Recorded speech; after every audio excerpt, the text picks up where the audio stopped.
नमस्कार विद्यार्थी मित्रों, आज हम कक्षा 5 में इकाई 11 सच्चा बालक इस इकाई के स्वाध्याय के कुछ प्रश्नों को पढ़ेंगे, समझेंगे और हल करेंगे। प्रश्न 1 हमें कह रहा है कि काफिला कहाँ जा रहा था, तो इसका उत्तर है काफिला बगदाद जा रहा था। दूसरा है बालक की उम्र कितनी थी, तो बालक की उम्र 9 साल की थी। तीसरा है लड़के के पास कितनी अशर्फियाँ थीं, तो लड़के के पास 40 अशर्फियाँ थीं। चौथा है लड़के ने अशर्फियाँ कहाँ रखी थी, तो लड़के ने अशर्फियाँ अपनी सदरी के अस्तर में रखी थी। पांचवा प्रश्न है लड़के की माँ ने उसे क्या सीख दी थी, तो इसका उत्तर है कि लड़के की माँ ने उसे हमेशा सच बोलने की सीख दी थी। प्रश्न 6 हमें पूछ रहा है कि डाकुओं ने लड़के से क्या सीखा, तो इसका उत्तर है डाकुओं ने लड़के से ईमानदारी सीखी। उन्होंने सोचा कि इतना छोटा लड़का अपनी माँ की सीख मानकर चलता है और हम हैं कि अपने भगवान के बताए हुए नेक रास्ते पर भी नहीं चलते। उस दिन से उन्होंने लूटमार करना छोड़ दिया और नेक रास्ते पर चलने की प्रतिज्ञा की। इस तरह उन्होंने लड़के से ईमानदारी को सीखा। अगला प्रश्न है सच बोलने वाला बालक कौन था, तो सच बोलने वाला बालक अब्दुल कादिर था। प्रश्न 8 है अब्दुल कादिर की समाधि कहाँ है, तो अब्दुल कादिर जो कि बाद में एक महान संत बना, उसकी समाधि बगदाद में है।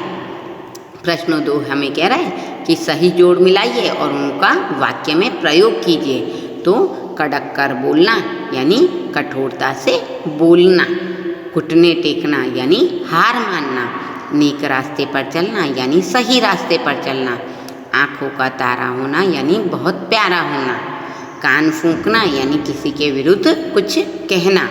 तो इस प्रकार हमने मुहावरों का सही मिलान उनके अर्थ के साथ कर दिया है।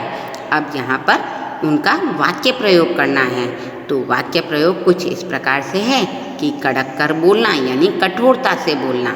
पिताजी कड़क कर बोले तो नौकर ने चोरी कबूल कर ली। घुटने टेकना यानी हार मानना, अंग्रेजों ने गांधी जी के आगे घुटने टेक दिए थे।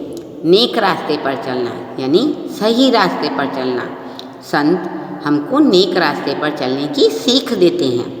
आँखों का तारा यानी बहुत प्यारा, माँ के लिए बेटा अपनी आँखों का तारा होता है।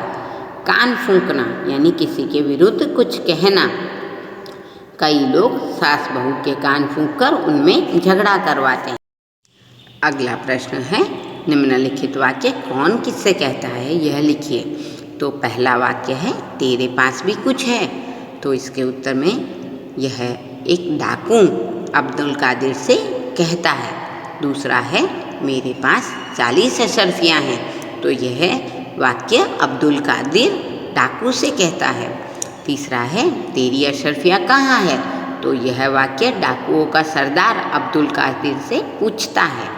चौथा है झूठ बोलना पाप है, यह वाक्य अब्दुल कादिर डाकुओं के सरदार से कहता है। पांचवा है इनका लूटा हुआ सामान इन्हें वापस कर दो, यह वाक्य डाकुओं का सरदार अपने साथी डाकुओं से कहता है। इस प्रकार हमने कौन वाक्य किससे कहता है यह हल कर लिया है। प्रश्न 7 हमें कह रहा है निम्नलिखित शब्दों के समानार्थी शब्द लिखने हैं। हमेशा, मज़ार, मुखिया, विस्मय, जाकिट, पुत्र, साल। और इनके उत्तर हैं सरदार यानी सरदार का